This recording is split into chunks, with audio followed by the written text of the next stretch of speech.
Hey, this is the Nature Boy Ric Flair, and believe it or not, whether you like it or don't like it, learn to love it, because you have to listen to Wrestling is Real. It is the best thing going today. Woo! The worldwide leader of podcasting excellence, the king of podcasts radio network proudly presents The Wrestling is Real podcast, because wrestling needs us. And welcome to the Wrestling is Real podcast, king of podcasts here with you. SummerSlam is upon us this Saturday, and of course I'll be doing a post show right here, kingofpodcast.com. You can go look for that and check it out. I've already had more than my fill of storytelling that's been subpar and sluggish, as I titled on the program tonight, slumping. It's just, man, disappointing. We already know that very well that the matches will be good. I mean, you can't really go wrong with just, if the matches come up the pay-per-view and they're going to have the matches and they go on, it's just going to be how are they going to go and offer the finishes, who's going to go over. I mean, that's the one thing you can probably talk about that now. But the storytelling leading up to it, it's the nuance of wrestling that, I don't know, maybe I'm just one of those people that really enjoy it. I like what we get to talk about regularly when it comes to WWE and, watching the top company in professional wrestling do their thing. I'm not impressed at all right now in this post-WrestleMania storytelling that they've done so far. 3 months removed, a little more than 3 months, almost 4 months. I'm not impressed at all. I'm disappointed, really. We're now into August. Today I celebrate my 19th year in podcasting, by the way, and my 19th year in the business of online streaming and podcasting, as a matter of fact. So, pat on the back to me, August 1st. But my point is, I enjoy the run-up to the shows. Like, I want to be emotionally invested. The way they got us emotionally invested for Royal Rumble. The way they got us invested for WrestleMania. SummerSlam is supposed to give us that same kind of feel. And there's one thing to be said about, we might get some duds for storylines in the Vince McMahon era for many years, of course. But this right here, the talent and who they have, it shouldn't be like this. We shouldn't be at this point right now. So it's confusing. And more importantly, I mean, if it was Vince McMahon, it would be some of the same old players, but at least we're kind of comfortable and used to those players. And that most of the show would be deriving about SummerSlam for the last 4 weeks, right? Everything after Money in the Bank, we would think that would be what they were going to plan to do. But we get these other storylines on television that are flat, uninteresting, and ho-hum that just, it doesn't matter. They're not relevant to anything. When I look at Damage Control against the Dangerous Sonya Deville crew, as Michael Cole wants to go and call them, Final Testament, A New Day, I just don't care. And then the storylines we have of the matches we actually are going to go and care about. And I'm looking at those and I'm just disappointed. But nevertheless, we are here and we're setting things up for SummerSlam. And when you look at the card, we're only set up for 7 matches we officially know about. If they're doing a 4-hour show, I don't know what they're going to be doing. By the way, they're also planning, I couldn't believe when I read it, they're actually going to do a 3-hour pre-show leading up to SummerSlam. Who's going to watch that? I guess if you want to watch it and you're doing something else, playing video games or you're looking on social media, you're just kind of putting it on as backroom fodder, I guess. But that's a lot of talk to talk about nothing. Is that when you're going to build the actual storylines that actually matter about these shows? Is that what they're going to do? I don't think so. I'm just trying to figure things out. But the matches we already have scheduled. I'll even give you predictions right now. Undisputed WWE Championship, Cody Rhodes versus Solo Sikoa. They're supposed to have a face-to-face before they meet up at SummerSlam on SmackDown. Cody will go over. I've been hearing some other I've been reading some other wild ideas that somehow Cody might lose the belt because of injury or something like that. Something how he would be relinquishing the belt instead of losing it. Some cockamamie idea I've read about. Again, that's just somebody, Saturday morning quarterbacking this whole idea of what they're going to think is going to happen at SummerSlam, but I don't know. Just keep it on Cody. I don't know if you can't go to Solo.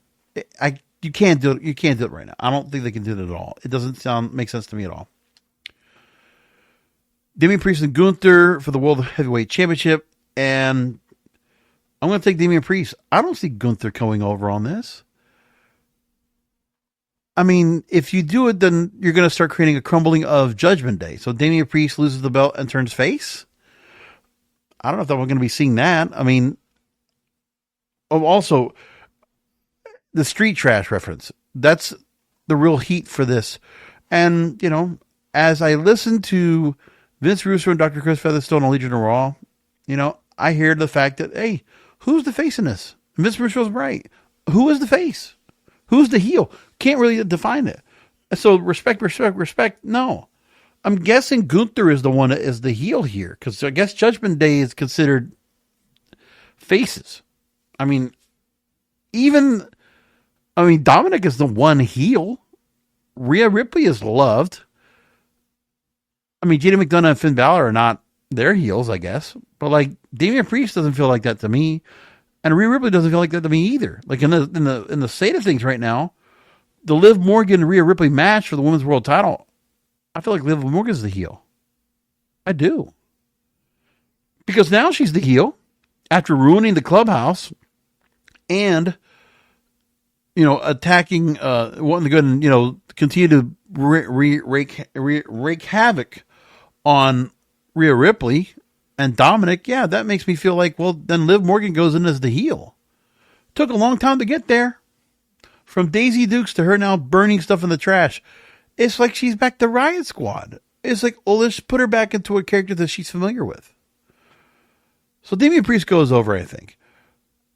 Rhea Ripley will become women's world champion again, because now the instability of a broken-hearted woman like Liv Morgan, if she's broken or not, I feel like, well, that she's narcissistic, and Liv Morgan didn't have any real feelings for Dominic. She was just trying to go and play him and manipulate him, and it didn't happen. Ultimately, he might have been lured in by some of her advances, but in the storyline to me, I think Liv Morgan was the narcissist. She was the manipulator here altogether. So she's the heel out of this whole time.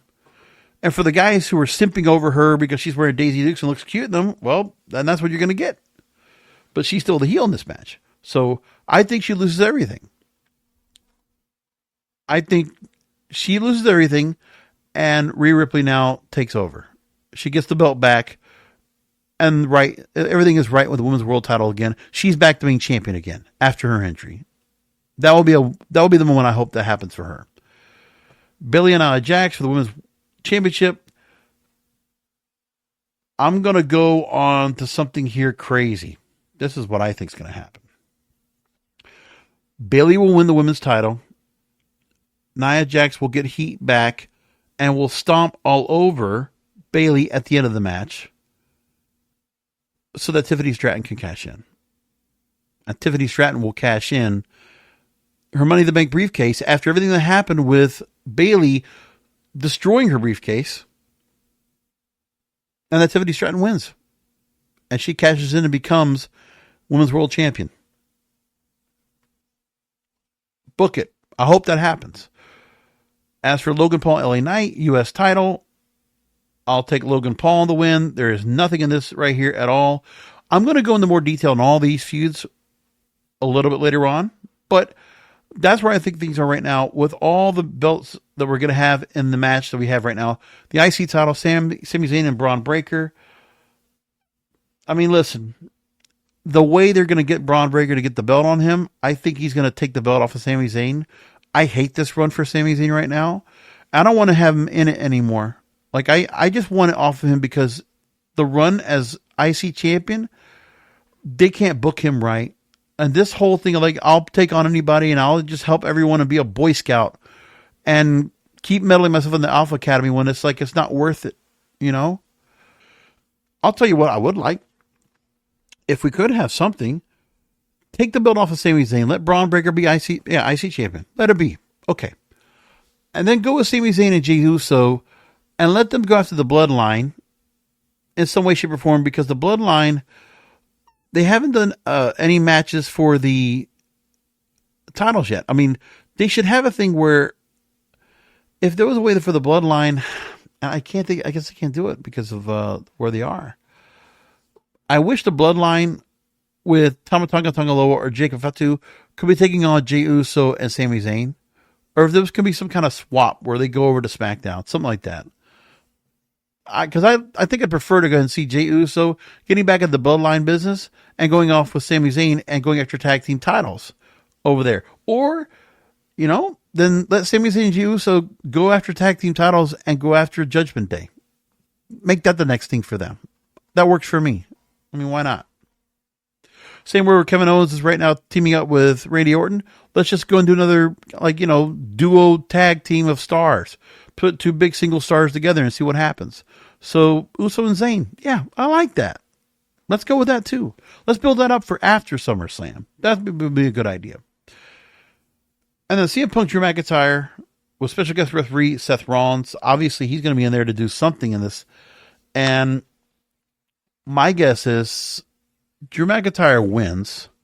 CM Punk then will have a feud with Seth Rollins because Seth Rollins will cause the loss on CM Punk. After everything that's been done, I think Drew McIntyre gets over. It would suck if it was going to be the other way around but I mean, CM Punk is here for a long time. So, I mean, listen, they're both under contract for a long time. Drew did finally sign a new contract. CM Punk restructured his contract for 3 more years. So, they could go either way. I think Drew gets the first win. And obviously we know that they could take this all the way up to Bad Blood, go to a Hell in a Cell after a 3-month program, if that's what they decide to do. And as Seth Rollins is going to be involved in this here as part of it. Because I think they could very well go to a triple threat somewhere down the line where Seth Rollins has animosity with both because of this match. So they want to keep between CM Punk and Drew. They want to go ahead and extend this program, which has been promo only for 6 months. So a 6-month feud with just promos, and they decided, well, let's just put Seth Rollins into the mix and make it this triangle of feuding with all of them and do that. Because what else are you going to have Seth Rollins do?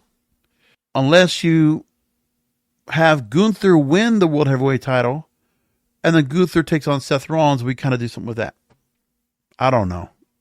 But they got to do something better in some of the directions they've done in the last 3 months, because they have given me some issues that I do not like. But that's how I look at things right now, SummerSlam. But let's go into the storylines in a few moments. I would just want to go to some of the stories that have come up that need to be addressed early on. So let's go and do that now. The Miz has spoken, along with other folks in the WWE universe. I saw CM Punk in a suit on ESPN's First Take. Didn't care about that, didn't watch it, but he was out there. And The Miz also got interviewed. And The Miz was on the Rich Eisen show and talked about being the host of this year's SummerSlam. And he told Rich Eisen this, quote, "We're always evolving as WWE superstars. Whether you're a superstar or a company in total, we're always to make sure that the audience gets what they need. We want to give them the best form of entertainment that we can possibly give them. And right now, the locker room is at an all-time high of positivity." We're going to stop right there. Yeah, when you have a player's coach that has not bothered to, demote or fire anybody, okay, all these folks that we have right now that have been moved over from NXT into the main roster, there are plenty of these players right now that if Vince McMahon were in business and he was actually running things at the top, some of these folks would be either waived or demoted to the main event and we would never see them again. So, Damage Control right now is irrelevant. There's not much going on with that. Fallen Testament, there's a whole lot of people there doing nothing. Okay? Karrion Kross, he beat Xavier Woods. Wow. After all this time, after losses that he had because he was getting fluke losses and this and that. This whole group, they can't take down 2 members of the New Day, right? They don't even have Big E out there. Live Valkyria, Kaden Carter, Katana Chance. Also, they haven't made a blip in the ratings at all. They're just, again, you're only playing to the crowd that will be there, like, Pavlovian dogs. Okay, they'll be there every week, no matter what. And they're the same ones that'll watch podcasters that will praise the shows. Like, the thing is, it's been said quite a bit now that, what we're watching now is more about, well, the crowd, they go to these shows and they get to go and enjoy it and they get their little fanboy experience. And that's what we have right now, is that it's the base of fans, which is not that many. Again, to get 1.6 million, maybe to 1.7 million on Raw, watching regularly on cable. And then 2.3, 2.4 on SmackDown, because it's available more homes outside of cable. But that's your base audience. It's consistently the same. You're not doing anything to grow the audience out. What does that tell you? So we're only going to care about this base audience. We're not trying to do anything to expand the audience base. We're not doing anything special to get new people to go and watch, unless you're watching on social media. Meanwhile, the social media that we see of these WWE stars is different. There's no attachment to what they're doing in the WWE in the first place, okay?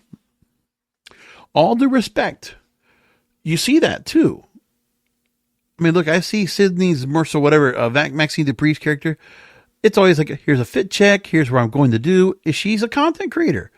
Good for her. Nothing really, there's very little that she does at all with, like, involved backstage. Except for the Apple Dance. I think she did with Tozawa and, was it Otis? I think it was, yeah. Tiffany Stratton, not so much. I mean, again, she does very interesting videos. She's good. Always has her fit check. Always does, like, certain, different content. The one that I always see is very consistent with doing stuff backstage with the wrestlers is Nia Jax. Nia Jax is great on TikTok. She's fantastic. Works with R-Truth all the time. Now working with Tiffany all the time. She's always, they got the gimmick with Sonya, especially with Shayna Baszler, always getting upset or just kind of like standoffish with everything that's going on with the TikTok stuff, which is hilarious. And, I like all that stuff. That's fun. So she gets it. She's very good for the sake of WWE because she's been around. It's like, she wants to promote the brand, she wants to promote her and that kind of stuff, which is great. So social media, that's the purpose. And some of the others that we see, they don't necessarily worry about so much about having to go in, like, raw WWE or doing stuff that's going to be WWE centric. So, the chance to go ahead and, you might get some that will, they'll catch some fans because of the fact of that they're out there and they're getting noticed. Like, is that going to draw the engagement from TikTok or Instagram or wherever? Are they going to go ahead and, is that going to resonate into having to watch WrestleMania? As we watch SummerSlam and buy Peacock, or watch Raw on SmackDown, or on TV. Is that going to get them to go and do that? Because ultimately, WWE would like to go and have that happen, right? If they're only going to do other things like Divya was supposed to go to do up, down, down, have the Twitch channels and all this stuff. They all get to do their things and they're going to just like moving along, but they're not required to go and do anything that's to brand WWE or to do anything about their character. They just kind of just do what they want. There's autonomy. Obviously, there's the issue of not having somebody who's so strict and who is so, favoritistic because, Vince McMahon was such a boss in there and he had things a certain way. So he put a lot of pressure on people over there. It was a high pressure environment, but, if the high pressure environment caused the wrestlers to perform at their best, that was a good thing. That was smart to go and see. So I can't knock them for doing that. Meanwhile, Triple H is not penalizing anyone. He's not really doing anything to anyone. He's like, everybody gets their chance to be on TV. They're getting their chance to do stuff, right? Not everyone's getting like buried or getting like into some big loss thing or whatever. And like, some people feel like they're getting a push because they're at least getting exposed. Like everybody's getting their time because they deserve it. Oh, they deserve their time. So that's who gets to be out there. These storylines on TV, we get lots of time on TV because, you deserve it. Like, you've done so much. Like, you deserve the airtime. Does it mean you're going to give us ratings? No. Does it mean you're going to make us more money? No. But we're going to give you more airtime because you deserve it. It's the NXT feeling on the main roster. Because I think the work ethic and the level of effort being put out by the stars that came in from NXT up to the main roster, I don't think they honestly appreciate the fact they're in front of these bigger crowds. They're not in that performance center in front of 500 people. They're in front of sold out crowds that The Rock, Cody Rhodes, Roman Reigns, the stars have been around for a long time, and all the others before them, Undertaker, Triple H, Shawn Michaels, right?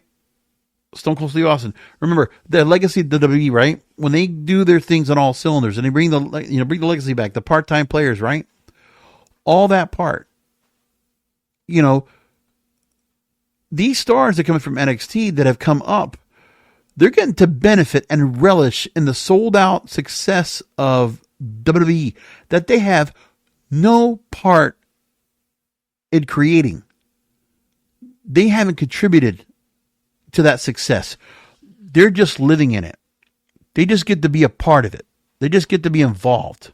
But they have done nothing. Okay? They've done nothing to get to that point. The ones that have been the ones that are around since Vince was around. Okay? When Judgment Day was created, all those folks. Right? Minus JD McDonough and minus Carlito. Yeah, Finn Balor has been around for forever in that company. So, he's performing. Same thing with Damian Priest. Same thing with Dom. Same thing with Rhea Ripley. The ones that were under Vince's tutelage, I believe they still self-motivate themselves to keep their level of performance up. Look, Damian Priest making a couple of botches in matches, or Liv Morgan making a botch in the tag team matches you had on Monday. Things like that. There's no reprimanding. You're not getting people pulled off of TV or when they're making mistakes and they're doing things like that's not happening. But there should be some real leadership back there. Leadership is lax right now. Is it because Triple H has so many other things to work on when it comes to corporate that, he really doesn't put that much into that here? And leaving it in front of, the likes of Bruce Pritchard and Ed Koskey and Gabe Sapolsky and Jimmy Borash and all these other folks that are writers, like, the group that they have back there, just happy to be working in some places wrestling, right? And just, they're lucky to go and be in that outfit.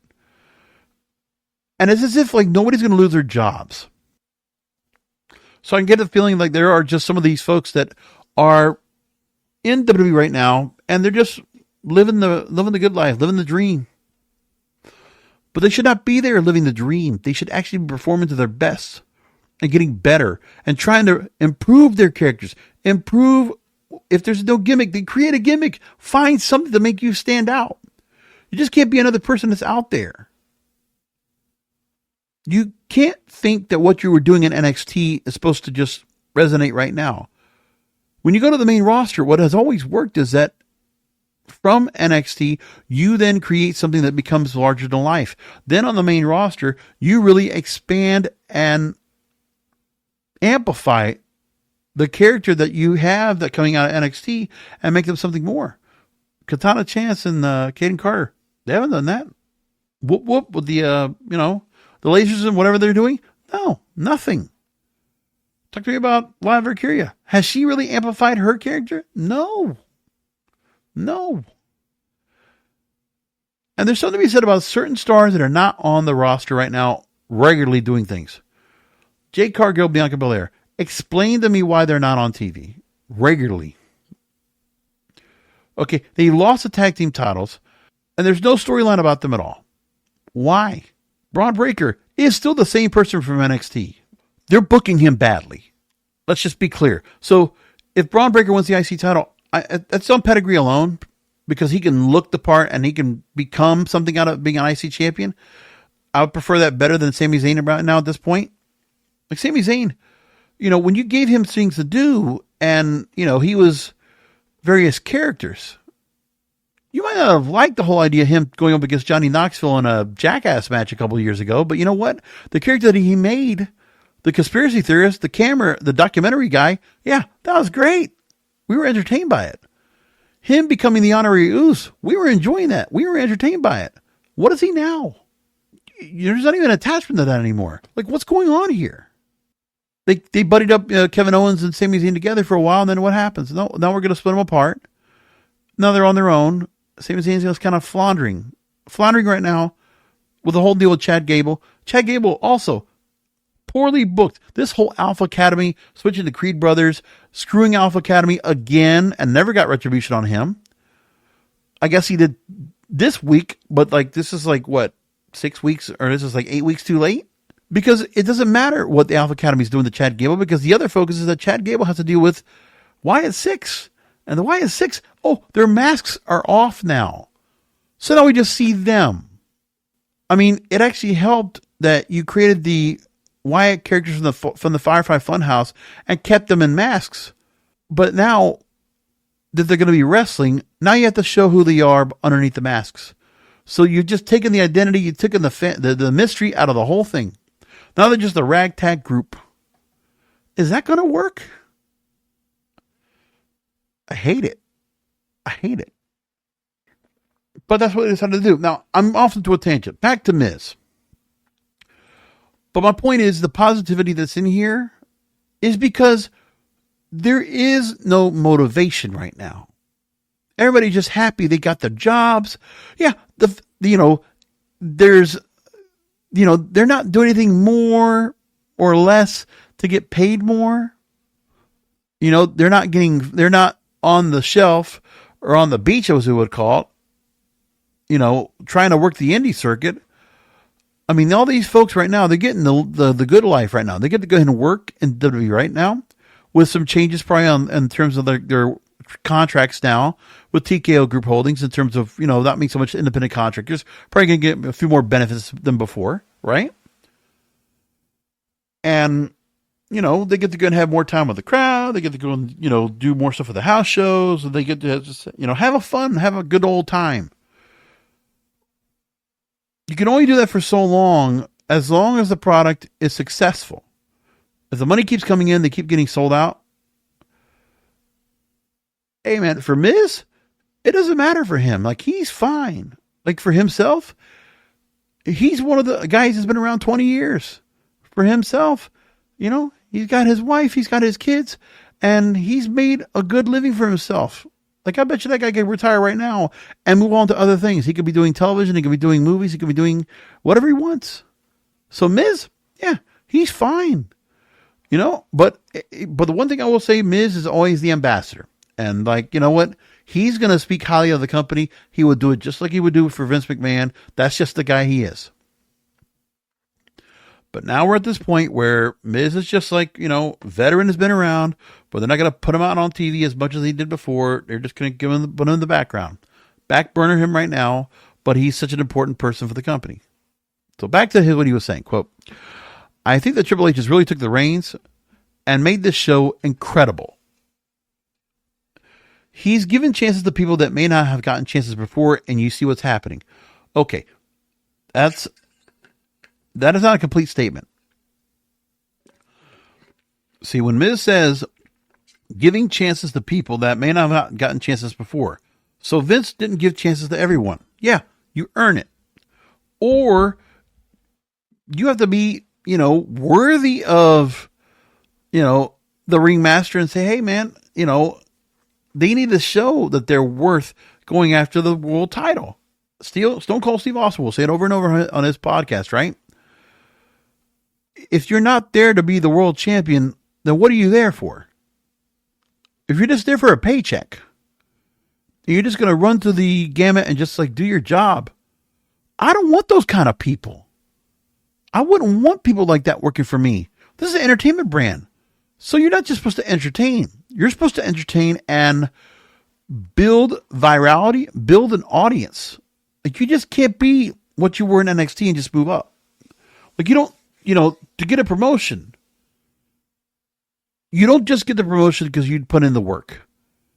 You also have to be really good at what you do. That's the part they're all missing here. But how much can I blame the talent? I can't. I can't blame the talent that much either. Okay, because the issues we've always talked about for many years on this program, the creative, the storylines, okay, that's on the writing team. That's on the development of talent relations.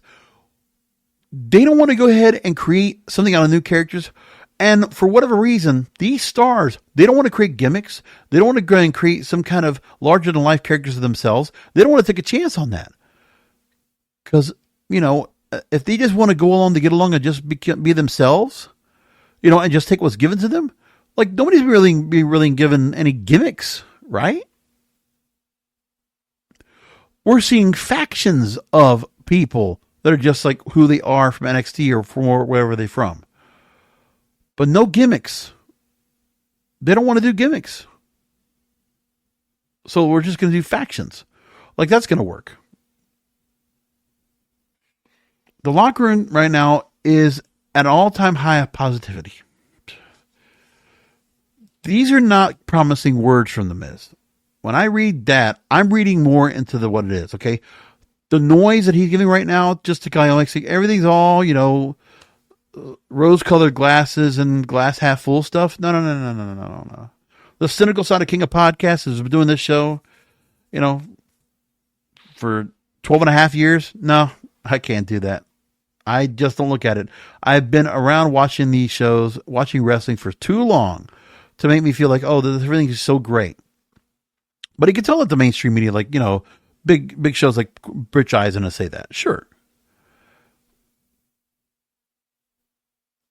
I've never seen WWE so popular in my 20-year career.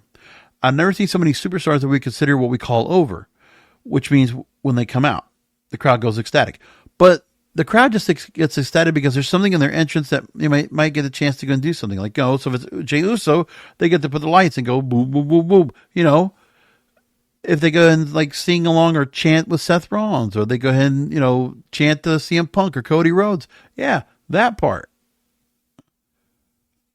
When they're booing or cheering them, they're highly engaged, and there are so many superstars right now. Okay. Highly engaged. Maybe in certain storylines. Listen, that CM Punk Drew McIntyre segment with Seth Rollins, you would think they could be able to go and keep that crowd up.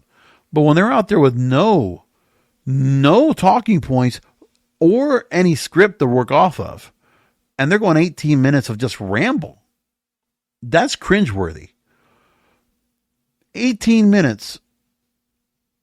And what did we actually get in terms of what was newsworthy out of that?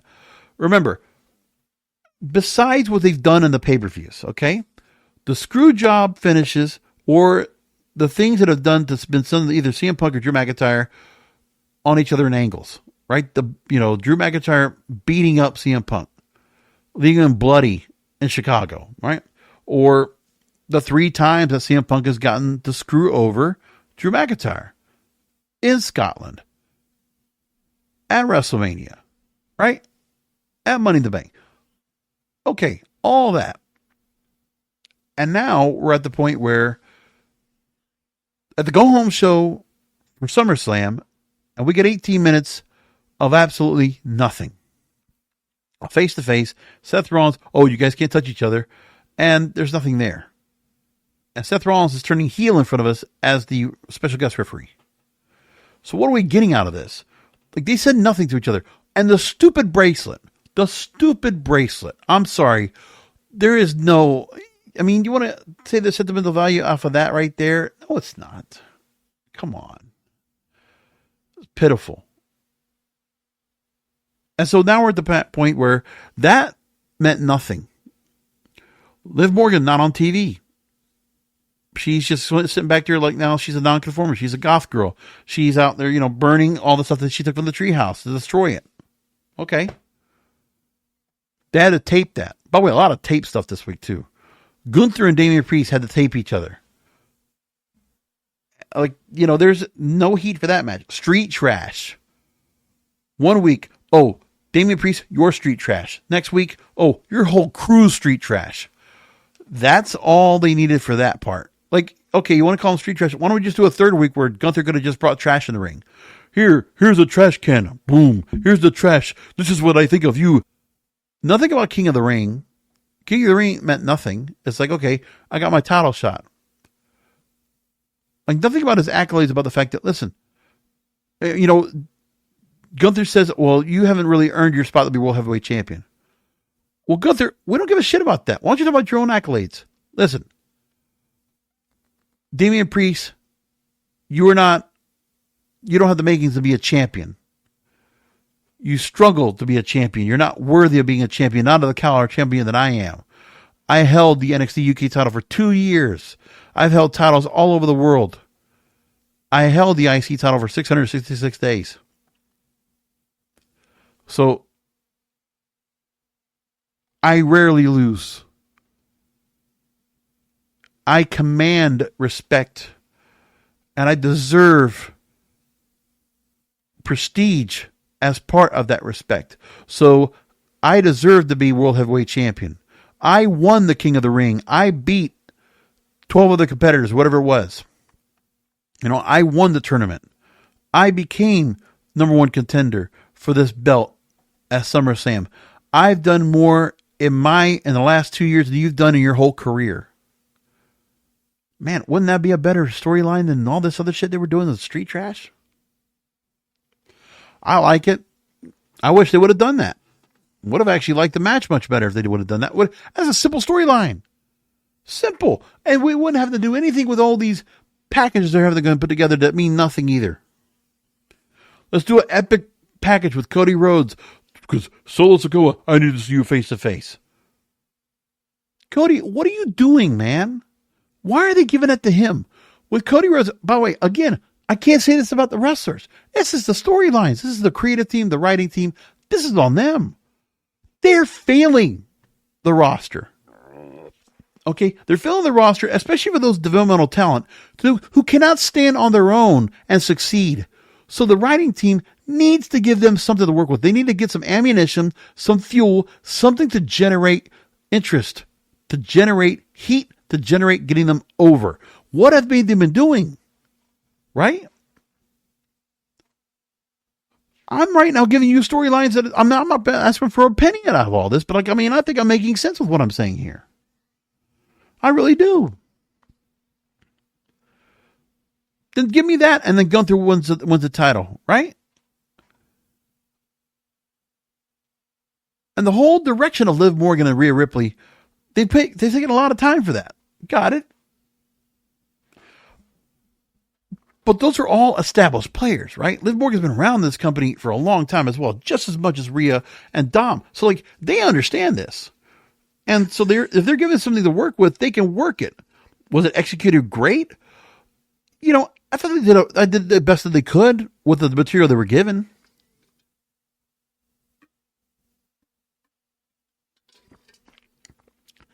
I just don't think Liv Morgan was the right person to kind of do this whole storyline with trying to, get the best on Rhea Ripley by taking Dom away. I didn't feel like she was, that kind of an appeal.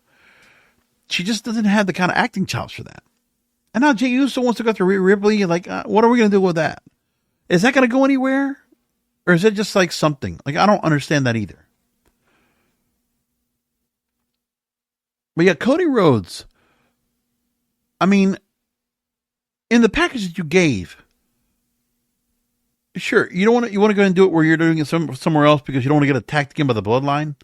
But the thing is that I would have wanted to hear Cody Rhodes say, listen, you could try to break my friends. You could try to go ahead and take away my allies and, expect me to go ahead and crumble because my friends on the front line are not able to go ahead or are getting taken out. But it doesn't matter who is in front of me or who's there on my side. You're never going to break me. You're never going to take this title. It writes itself. It's pretty simple. If you just give me basic booking like that, Bruce, Gabe, Ed, Jeremy, if you could have just given me that would be fine. If you just would even give me the basic booking like that, I would be fine with that. I mean, at least that's something. And then what you do is, if you want to just give that basic template of storytelling, then you can move on and try to get something where it's not just in who takes the storyline and does something with it. It's how they run with it. It's how they execute it. It is on both the wrestlers and the writers, and the whole thing to make this work. Now, they plan feuds. Don't get me wrong. They plan feuds.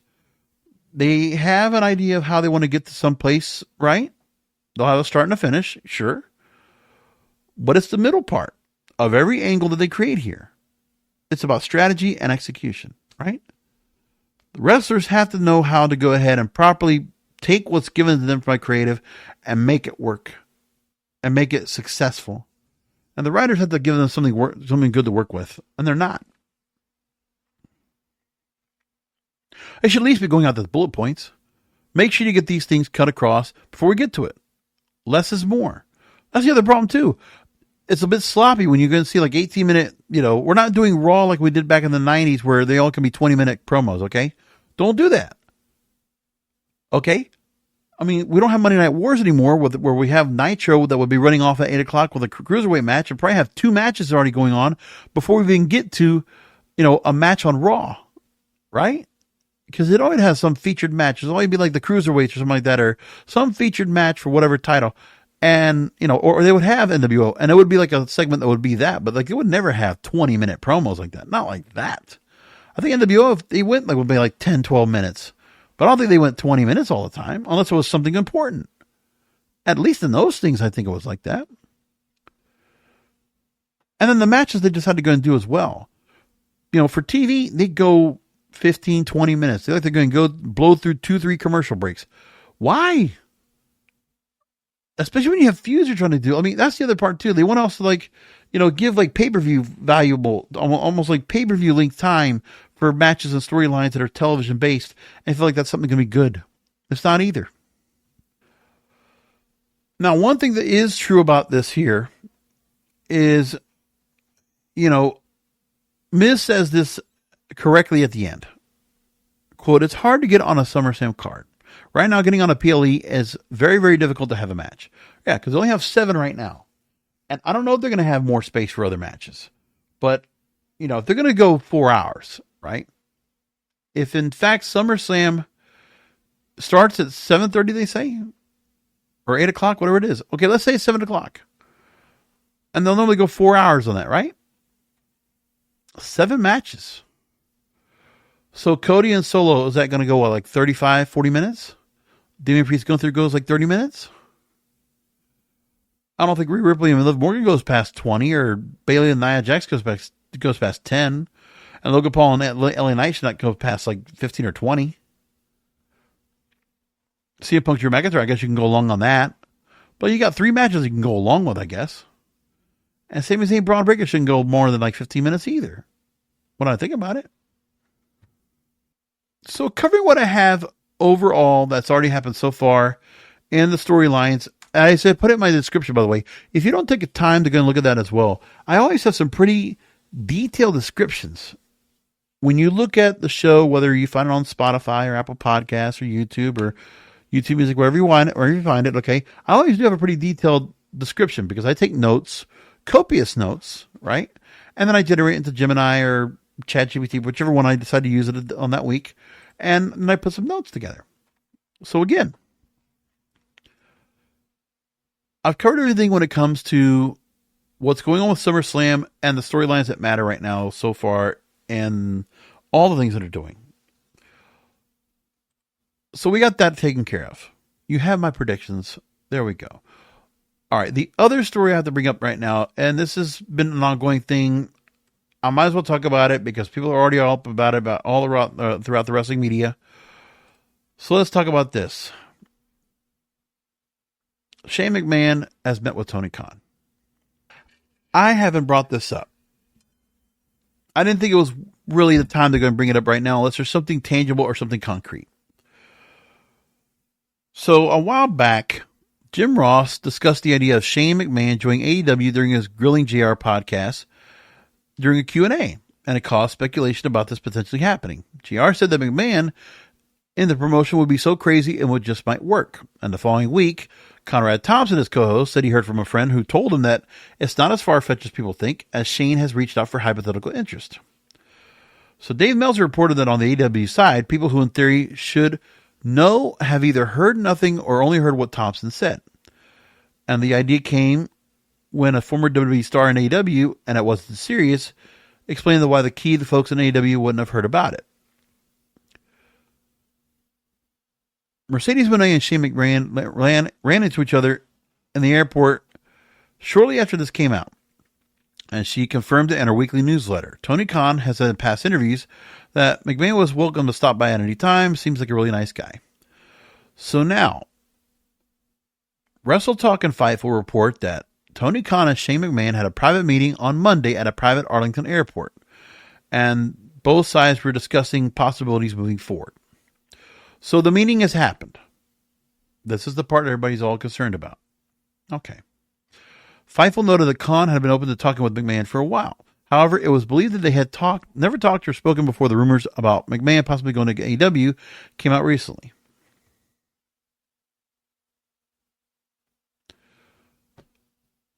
The AEW president has said to be very open to using McMahon for several weeks now and made it clear that he was open to the idea of talking to McMahon when folks backstage have brought it up.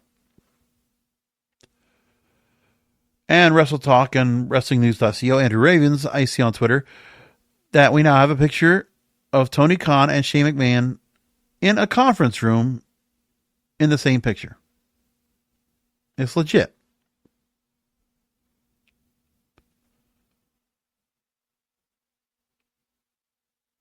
WrestleVotes also chimed in and said that as the longtime employee with WWE, friendly with Shane for thoughts on the Tony Khan picture. And they said that, quote, Shane's as smart as they come. Taking a preliminary meeting doesn't surprise anyone here. Well, look. I mean, Stephanie is, still married to Triple H. And that's the only McMahon right now that's left in the company with any kind of attachment to the original family company. I mean, Triple H, married in, but still of the blood relatives, Stephanie's the only one left in there.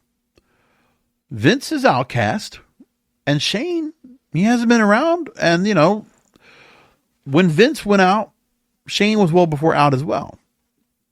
I remember Shane has always been on the outs anyway, where he has not always relied on, the main family for it to ply his trade, because he's been working on other things before. He's very entrepreneuristic in other ventures, working in China, working on different media projects, right? Telecom, all that kind of stuff. So for him, it doesn't make a difference, either or what happens. So Shane stepping away and possibly working, I would think, in some kind of a TV role. I don't think he'll be working in any kind of managerial capacity or any kind of back office kind of thing. I don't think that's what they're going to use him for. I think they would use him as a TV figure. Much like Eric Bischoff will be used in the WWE, or, I think that's how he would be used. I mean, for me, you could very well do, with enough WWE stars there and Shane coming in and being the benefactor here, and that's almost like doing a Billionaires Club New Blood type of deal, but not the same kind of storyline, but Shane McMahon, buying into the company, finding a way to become a stakeholder, become an EVP. And the Young Bucks versus Shane McMahon becomes the dynamic. And there's a favoritism between both. And that goes up and down the entire chain of AEW. You could do that. If you wanted to have, authority figures in there that are not necessarily matchmakers, like Tony Khan's still in the play, but Tony Khan with the ultimate screw job on AEW could absolutely use Shane McMahon. Personally, I would say this. I say Kenny Omega's still the EVP, and Kenny Omega relinquishes his EVP status to Shane McMahon. And then Shane McMahon, you could put him alongside Christopher Daniels, or I don't think you don't use him at all. I just think that you have the Young Bucks as EVPs, dealing with Shane as an EVP, and however it works, there's several voting shares. It's like you make it where Shane McMahon has taken a stake in the company and he has twice the votes of the Young Bucks. So his vote is equal to both Matthew and Nicholas. You give me that right there? That makes sense to me. You could do that. But I only would like to see him in a TV sense. If you're going to do it, that's it. No matches, no Shane-inators, no, nothing with him in the ring. No more in-ring stuff. You know, if you want to have him like, around ringside, whatever. And then he has like all these different, people with factions, like either Don Callis or Stokely Hathaway and all these other, Mark Sterling and all these other folks trying to go and get, embedded with Shane McMahon or whatever, and they do that kind of stuff. That's fine, whatever. But I think Shane versus the EVPs, yeah, I'm good with that. But Shane doesn't need to be in the normal everyday, like he doesn't need to be in the ring. Not anymore. And I don't want any ideas from him. I just want him to be, if he's going to be in here at all to help boost the ratings, yeah, make him a figure. But that's it. Like somehow, some way, he buys his way in because he, we don't know how much money he has, but we could just look at him as a McMahon anyway. I mean, he still has his own fortune. They could refer to him as a, billionaire as well. Who knows? But as the billionaire's son, he could very much have the claim to money just like Vince does. I don't know. But now we have a meeting. Where does it get to that? Listen, if you're going to try to, scrounge something up before we get to Wembley Stadium, August 25th, having Shane appear there in some way, shape, or form without much else to say, like, why is Shane there? And then you go into Arthur Ashe and you go into other events into Full Gear. And there's this whole mystery of like, what is Shane doing here? Why is Shane McMahon in AEW? And then you reveal it. You take time on it. And then you just kind of like roll it out. But ultimately, I think that's what I think they should do with it. If they got a chance to work with him, why not? But don't get him involved in the storyline and doing the creative. I don't want him to do anything of that. And I think too, also, there are enough old hands in there that I think they could do something right with him.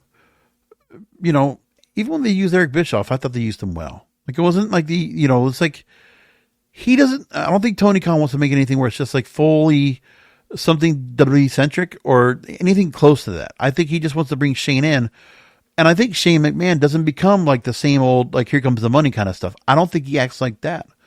I think the Shane McMahon we get is much more serious, much more business oriented, and doesn't need to be Shane O'Mac. We don't need the Shane O'Mac character here. We know who he is. Let's bring him into the fold with a realistic sense. And then I think we got something to work with here. What do you think? You tell me if I'm right or not.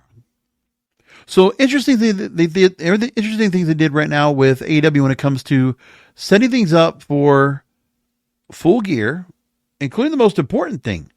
We hadn't seen much of Bryan Danielson and Shane Strickland so far in storyline set things up for their match, but they did that tonight.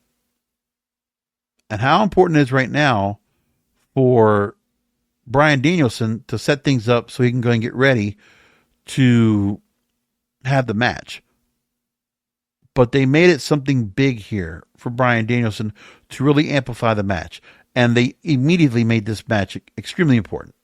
So here, I caught some of this, but the thing was that I was a little bit sidetracked. But, we should play it here. It's significant that Bryan Danielson, we already been hearing him talking about this is like probably his last full-time year, and that he's starting to, like his career starting to go and wrap up soon. And he's getting towards the sunset of his career. So here is Bryan Danielson confronted by Swerve Strickland.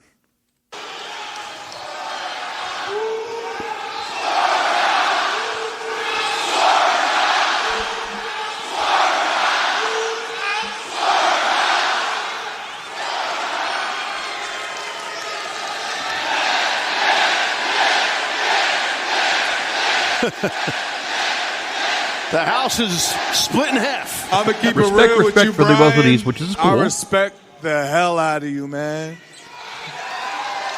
I respect the fact that you inspired an entire generation of young wrestlers to go out there and pursue their dreams, me included. And if this was any other time, I really would be rooting for you. I'd be rooting for you and cheering you on to go all in and win that AEW World Championship and have your moments. I want to say something before because I hadn't got a chance to say this yet. I also really enjoy what MJF did again. More of the heat going on with him and Will Ospreay after the change of the American title, after changing it from the international to the American title, throwing the title in the trash. The heat between them is building to a fever pitch. They're off to a very good start on that feud right now. I'm really enjoying that as well. It's, again, it's almost like a double main event we got for Wembley Stadium. But back to Swerve and Danielson. But this is Swerve Strickland's time. When I came to AEW, I said I was going to win the AEW World Championship, and I did. You're one of the greatest of this generation, but I'm one of a kind. Hell, I'm so ahead of my time that people 10 years from now are going to want to sit back and press rewind. You came in here and AEW said you was going to win the AEW World Championship. You said you were going to kick everybody's head in. I guess you couldn't handle it when they started kicking back.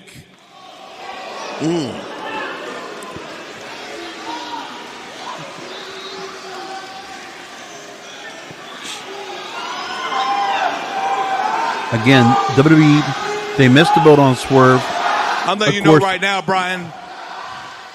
I'm going to let you know right now, Brian. This is not an achievement award. This is not something that you get after 25 years of service. No, this here belt is something that shows you and shows everybody else that beyond a shadow of doubt that you are the best in the world. And I am the best in the world. Bottom line is WWE missed the boat on Swerve, Scott. And the hit row was never the right idea for him. You had a classic, but you lost. Hell, on top of that, you got hurt. Will Ospreay challenged me, and I won. You took on the Elite of Anarchy in the arena, and you got pinned. While I led Team AEW against the Elite at Blood and Guts, and we won. Hell, last year I competed in front of 80,000 people that all in, while you were too broken down to even get on a flight to London. Great promo by Swerve tonight. I mean, when he gets his time, he's great. And he's had some great feuds on top of what he's already accomplished so far, especially the Adam Page feud was wonderful. His work with Darby Allin, always. Maybe your body just can't handle the pressures of being a champion. I know you like to make a lot of promises and you want to be in the moment. So let's be in this moment, Brian. And let me make a promise to you. I promise you that I am the most dangerous man in AEW. I'm also promise you this, that you will not be walking out of All In as champion. Hell, after I'm done with you, you may never walk again. I love the promo. Shane, Swerve Strickland, damn, dude, good stuff. AEW's allowing him to be himself and it's working right. Here we go. I have one more promise.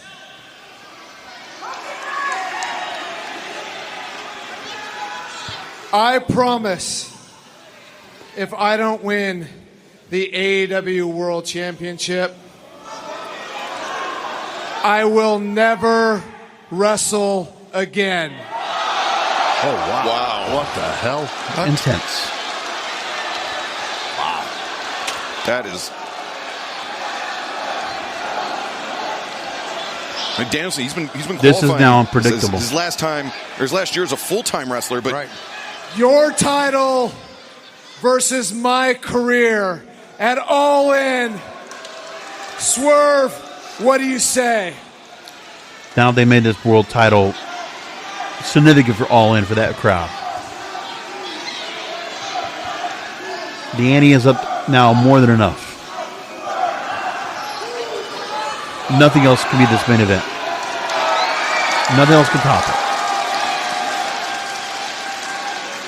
That's very noble of you, Brian. But don't keep that promise to me. Keep it with your family. Wow. Good stuff. So there we go. Title versus career AEW All In. Again, that pay-per-view is shaping up really great right now. I love that. So when you look at it as well, it's all getting set up pretty well. Like so far, we've got good matches all set up. Everything's set up with Toni Storm again going after Mariah May, and the whole setup for that has been wonderful. So we got 4 matches already scheduled. Mercedes Moné, Britt Baker for the TBS title, MJF, Will Ospreay for the American title, and I guess it'll be converted by the IC International title if Will Ospreay wins. Toni Storm against Mariah May for the AEW Women's title, and finally, Swerve Strickland, Bryan Danielson. They have set it up now. We are all ready to go. Now it's just a matter of time. They're going to see what happens at Wembley Stadium. And if Bryan Danielson's able to go ahead and get the AEW World title or no longer work in AEW, and if that means the retirement, title versus career. We haven't seen much of that going on lately in wrestling, but this is one of those significance, especially with Bryan Danielson. What a match we're going to have. What a pay-per-view. Anyway, I will do a post-show for SummerSlam this weekend. Come back for another Wrestling Tour podcast because wrestling needs us.